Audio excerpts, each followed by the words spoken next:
पूर्वी वाडा कोठा यामध्ये खंडोनगणती असणारे गोधन काळाच्या ओघात पिशवीच्या दुधाच्या उपलब्धतेने विरळ झालेत। मात्र अशाही विपरीत परिस्थितीत बळीराजा आर्थिकदृष्ट्या विचार न करता गायी गुरे कायम राखून आहेत।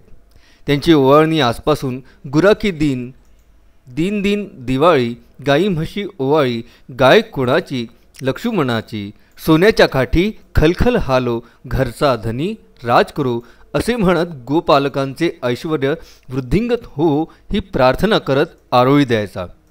गोठ्यातून ही आरोळी दिवाळी सणांच्या कामात दंग घरधनीन गडूभर तेल हाती घेत गोठ्याकडे धाव घ्यायची, जेणेकरून गोधन व गुराख्याचा दिवा सदैव तेवत राहावा। हे दुर्मिळ दृश्य गावखेड्यात नजरेस पडणार। सण उत्सवाच्या परंपरेचे मूळ कृषी संस्कृती असल्याने शेतीपूरक गोवंश पूजण्याची आपली संस्कृती आहे।